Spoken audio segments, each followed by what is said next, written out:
noites, benvidos á entrevista. Hoxe contamos coa presenza de Sonia Méndez, edil de Economía do Concello de Lugo. Boas noites, Sonia, benvida. Boas noites. Para comezar, en clave un pouquiño máis persoal, como leva a volta a estea política despois da súa maternidade?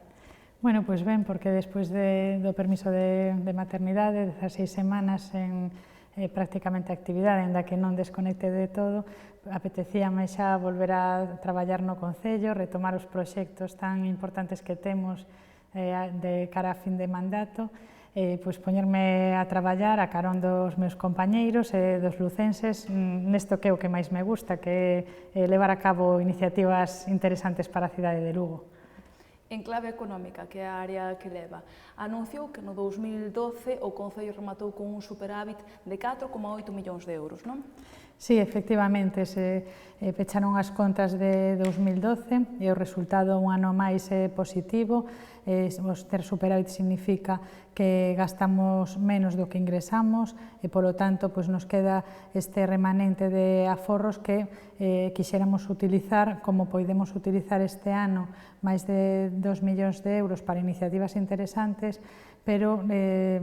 estamos esperando se o Goberno de España autoriza os concellos a facer uso deste. Como digo, un dato importante, xa que son moitas as administracións que pechan con déficit e mentras outros loitan contra o déficit, o Concello de Lugo pode dicir que ten equilibrados os seus ingresos e gastos. Precisamente con iso mesmo, vostede foi moi crítica porque o Estado ten bloqueado ese superávit que non poden os concellos reutilizalo, non? Sí, efectivamente, dase este problema que, aínda que a situación financeira do Concello sexa boa, con todos os datos económicos positivo, aforro neto, remanentes, débeda que vai baixando ano tras ano, aínda que cumplamos todos os requisitos, o Estado aínda non se definiu, estamos á espera de que se desbloquee este asunto porque pensamos que hoxe en día é moito máis importante destinar o superávit a iniciativas sociais ou de creación de emprego, a atender aos cidadáns, que ter o diñeiro parado. É contradictorio, ademais, porque sí que se permite acudir ao endebedamento a través dos bancos, pero non se permite utilizar os aforros dos concellos. Por lo tanto, estamos reivindicando desde as distintas institucións que este tema quede resolto o antes posible. Tamén criticou que se reduciron as transferencias tanto da Xunta de Galicia como do Goberno estatal. Si, se produciu no exercicio de 2012 unha baixada espectacular das transferencias que nos realiza o Estado e a Xunta para obras, neste caso. No caso da Xunta de Galicia nun 38% se cifra baixada, no caso do Estado en máis dun 70%. Parece que tanto o Estado como a Xunta teñen actividade económica parada e isto é moi negativo. Xa se queixaron tamén as asociacións de empresarios da construción de que a obra pública está parada. E isto é moi negativo porque significa reducción de postos de traballo, reducción de traballo para as pequenas empresas da construción da nosa cidade. Por iso, precisamente, o Concello fai uso de todos os fondos propios de que dispón para poder salvar esta situación e poder proporcionar emprego e traballo ás pequenas empresas. No lado contrario, pola boa noticia estaría que os lucenses sí que son bons pagadores e que o índice de morosidade case non variou. Sí, efectivamente é unha boa noticia porque a pesar da crise e da situación que están a atravesar as familias, situación moi difícil, todos o coñecemos, con familias na que todos os membros están no paro, pois seguen a facer un esforzo e seguen pagando puntualmente os impostos. Tamén o Concello fai un esforzo de contención de impostos, son varios anos nos que temos conxelados os impostos, facemos ese esforzo de non subilos precisamente para non prexudicar e que as familias podan seguir pagando. Non pasa así, e tamén o denunciamos en moitas ocasións con algunhas administracións que sí que seguen a debedar cantidades importantes ao Concello de Lugo e que queremos tamén poñer solución a esta difícil situación. Está falando do IBI? Sí, efectivamente, do IBI, neste caso da Xunta de Galicia, que tamén esperamos que a maior brevidade se poña ao día, o igual que o fan os lucenses. Falaba do mal que están pasando as familias. O Concello, supoño que pensando nisto, aumentou en 2,4 millóns de euros o investimento en políticas sociais e de emprego. Sí, precisamente 2.400.000 euros que engadimos ao orzamento aprobado a principios de ano e que se destinarán en boa parte a asuntos sociais como son unha nova convocatoria de axudas para aluguer e tamén máis axudas para emerxencia social, un programa de formación porque detectamos que hai moitas persoas que están en paro neste momento e necesitan formarse para reciclarse na súa profesión, e tamén axudas a pequenas empresas, unha liña de axudas a pequenas empresas que complementará as xa existentes do Plan Urban que únicamente van destinadas por imperativo da Unión Europea a centros históricos. E precisamente queremos que se abarque un ámbito máis amplio do municipio de Lugo. Tamén, outra parte importante destes remanentes se destinarán a obras en barrios, no barrio da Ponte, nas Gándaras, en Fontiñas, se detectaron necesidades urxentes de reparacións en rúas, de renovacións de saneamentos e de traída de augas, e se destinará tamén unha parte importante a obras que se levarán a cabo neste ano e no vindeiro ano. Falaba antes de políticas de emprego, aínda que non é unha competencia municipal, van botar a andar a segunda edición dun plan experimental de fomento de emprego, non? Sí, xa vai pola segunda edición e, de feito, desde que Orozco é alcalde, desde o ano 99, comezou o Concello a desenvolver políticas activas de emprego, efectivamente sin ter competencia o Concello, pero detectando a necesidade que teñen moitas persoas de inserción laboral e de formación. En este caso, sustitúe ao antigo Plan Piles, no que directamente o Concello contrataba traballadores. Agora o Goberno de España impide a contratación de persoal temporal, pero sí que podemos facelo a través de empresas. Por eso imos convocar varios concursos nos que o criterio de adxudicación sexa a contratación de traballadores antes que o prezo de adxudicación da obra. Se premiará as empresas que oferten a contratación dun maior número de persoas ou que sexan capaces de manter maior número de postos de traballo. Pensamos que este plan dará emprego ou manterá o emprego de máis de 20 persoas, un mínimo de 20 persoas, e ademais serán en actuacións moi interesantes para a cidade, como é o desbroce da zona rural, de camiños da zona rural, o arranxo de beirarrúas, as reparacións en instalacións deportivas e tamén en colexios, é dicir, que se tocarán todas aquelas cuestións necesarias para mellorar a imaxe da cidade. Ademais, concédenlle a este fin un 8% máis de presuposto que foi na anterior edición. Sí, todo elo co fin de que estas persoas traballen un mes máis, así deste xeito traballarán 6 meses en lugar dos 5 da edición anterior. A verdade é que no equipo de goberno estamos convencidos de adicar todos os recursos dos que dispoñamos, que non son moitos, ás políticas de emprego e de servizos sociais. Pensamos, estamos convencidos de que estes dous asuntos son os máis importantes neste momento e os que máis preocupan aos lucenses. De feito, en reiteradas ocasións, dende o Concello denunciaron que últimamente a Xunta de Galicia non lles concede obradoiros de emprego. Sí, temos un problema moi grave, un problema político coa Xunta de Galicia, xa que nas últimas convocatorias únicamente concede esta subvención a concellos gobernados polo Partido Popular, feito que é extremadamente grave. Non se fai un reparto xusto de fondos repartíndos en función do número de parados e da calidade do proxecto, senón que se fai polo signo político do Concello que solicita a subvención, e isto non o podemos permitir. O denunciamos en moitas ocasións, interpuxemos recursos que nos foron denegados, e agora, unha vez máis, temos solicitado un novo proxecto que ademais pretende dar continuidade ao traballo que se ven realizando do Concello de digitalización de fondos documentais, polo tanto un proxecto moi innovador que pode dar saída laboral a moitos xóvenes, e esperamos que por fin, dunha vez por todas, o presidente Feijóo non o conceda, xa que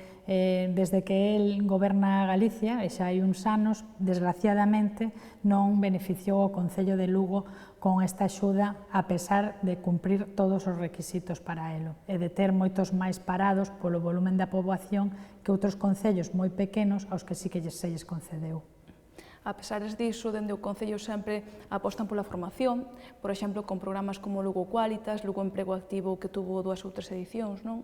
Sí, neste momento temos en marcha Lugo Emprego Activo, que xa vai pola segunda edición,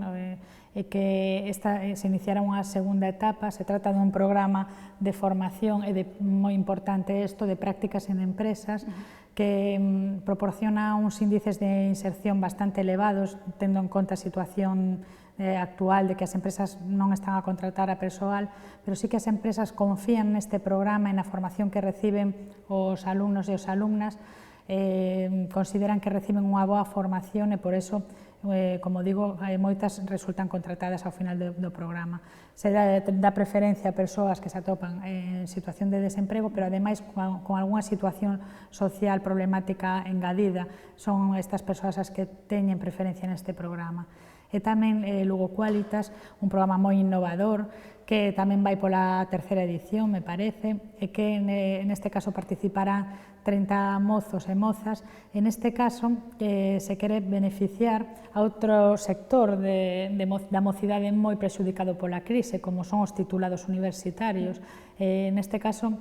é un programa dirixido a eles para que podan realizar prácticas en empresas tamén, pero neste caso en países de Europa. En Alemania, no Reino Unido, noutros países teñen a oportunidade tanto de aprender un idioma como de coñecer como se traballa en outros países e tamén, como non, de coñecer outras culturas, que tamén é moi interesante, e logo de que adquiran esa experiencia poder trasladala aquí á cidade de Lugo e esperemos tamén que, como noutras edicións, tamén con éxito no momento de atopar un emprego. Algo que non hai en todos os sitios é ese apoio que dan dende o Concello de Lugo a emprendedores, e, por exemplo, dende o CEI, que é algo moi valorado, que non todo o mundo coñece, pero que dá unha axuda aos emprendedores. Pois sí, e vou aproveitar calquera ocasión para dar a coñecer este centro que ten o Concello de Lugo, o Centro de Empresas e Innovación, situado no cuartel de bombeiros, o antigo cuartel de Garabolos, é que ten un viveiro de empresas onde se poden aloxar máis de 20 empresas, oficinas, laboratorios ou talleres. Ademais, o máis importante que sempre dicimos, ten un equipo técnico expertos en creación de empresas e en apoio empresarial que asesora de xeito permanente a estas empresas que están aloxadas e as acompañan nos seus inicios, da súa vida empresarial. Por tanto, pois, recomendamos a calquera persoa que teña unha idea que se poda convertir nun proxecto empresarial do que poda vivir, que se pase polo CEI, que pida cita cos técnicos, que lle asesorarán pois, tanto para darlle forma ao seu proxecto, para elaborar o plan de empresa, tamén para asistirlle na tramitación de subvencións. Penso que é un centro que está funcionando francamente ben, neste momento está completo, pero sempre se lle trata de facer un oco ás novas iniciativas empresariais que se acercan por ali. De xeito que se teñen que dividir dous espacios, gracias a que o centro é moi versátil, pois está a facer para que non quede fora ningún proxecto interesante e que poda crear postos de traballo na cidade. Outra teima do Concello é revitalizar o centro histórico. De feito, hai iniciativas como o Plan Urban e moitas outras. Que lle parece o anuncio da Xunta de que vai a sacar a subasta os locais comerciais da Tinería? Bueno, pois isto nos parece que é renunciar a outro proxecto máis por parte do presidente Feijóo, por parte do presidente da Xunta de Galicia. Xa vemos que renuncia ao Museo da Romanización, que renuncia aos servizos prometidos no ULA, que renuncia a facer o prometido na antigua residencia, e tamén renuncia a tan prometida e tan traída elevada cidade dos artesáns para a Tinería, que ademais desde o Concello apoiábamos, non só apoiábamos, senón que o Pleno do Concello, co voto en contra do Partido Popular, neste caso, pero co apoio do Bloque do PSOE, ofreceu no seu día, hai un ano,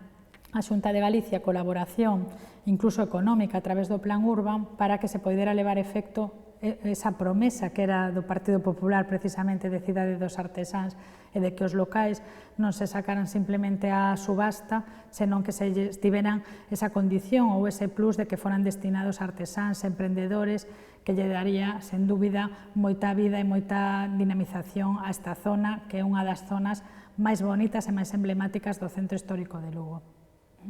Ademais, bueno, temos que falar, como non pode ser de outra maneira, de turismo. Estamos en pleno verán,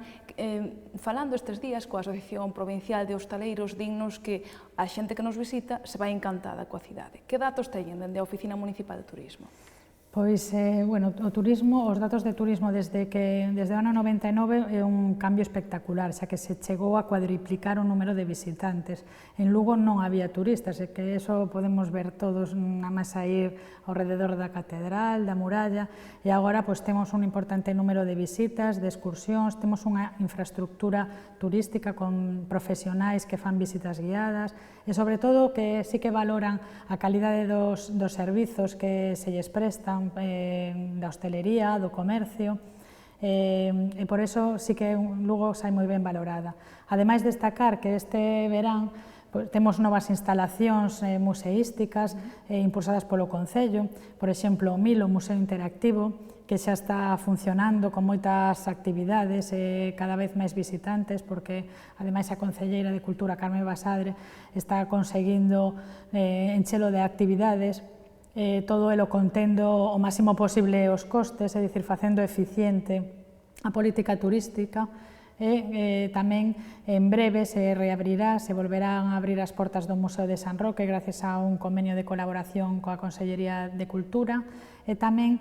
temos a Sala de Mosaicos, o Centro de Interpretación da Muralla, e próximamente, en pouco tempo, o Concello colaborará tamén coa Universidade para abrir as portas da Domus do Mitreo, que é un centro espectacular e que va a causar sensación entre os lucenses e entre as persoas que nos visiten. Polo tanto, temos a mellor oferta museística da historia de Lugo. Teño que dicir que gracias ao Concello, que se obriga de facer nin mantemento nin construción de museos, pois sí que o fai porque aposta porque o turismo sexa un sector económico principal da nosa cidade e un sector, sobre todo, xerador de postos de traballo.